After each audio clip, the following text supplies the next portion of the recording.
সূরা ইখলাস কখন পড়লে সাথে সাথে ফলাফল পাবেন? সূরা ইখলাসের ফজিলত অনেক বেশি। নবীজি সাল্লাল্লাহু আলাইহি ওয়াসাল্লাম নিজে জানিয়ে দিয়েছেন, সূরা ইখলাস হচ্ছে পবিত্র কুরআনুল কারীমের খুবই ছোট্ট একটি সূরা, তবে তার ফজিলত অনেক বেশি।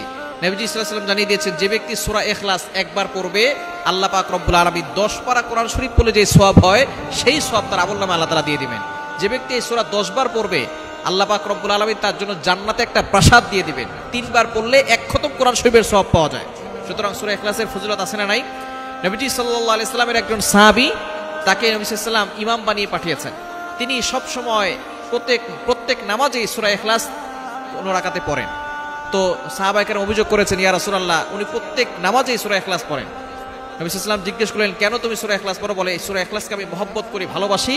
তখন নবী সাল্লাল্লাহু আলাইহি সাল্লাম বলেছেন, এই সূরা ইখলাসের প্রতি ভালোবাসা তোমাকে জান্নাত পর্যন্ত পৌঁছে দিবে। সুতরাং ইখলাসের প্রতি ভালোবাসা রাখবেন। সূরা ইখলাস পারে না এমন কোনো মুসলমান নাই। সূরা ইখলাস আপনি কখন পড়লে সাথে সাথে ফলাফল পাবেন? শুক্রবার আসরের নামাজের পরে, মাগরিবের পূর্বে, এই সময় হচ্ছে দোয়া কবুলের সময়। আপনি এই সময় দুরূদ শরীফ 3 বার পড়বেন, এরপরে আপনি সূরা ইখলাস 41 বার পড়বেন, এরপরে আবারও 3 বার দুরূদ শরীফ করে আল্লাহর কাছে দোয়া করবেন। আল্লাহ পাক রব্বুল আলামিন আপনার দোয়াগুলো কবুল করে নেবেন। যদি আপনি ইয়াকিনের সাথে আমল করতে পারেন, অবশ্যই আপনি ফলাফল পাবেন। জুমার দিন আসরের নামাজের পরে দোয়া কবুল হয়। জুমার দিন কিছু সময় আছে যে সময় দোয়া কবুল হয়। একটা হচ্ছে জুমার নামাজের পরে দোয়া কবুল হয়।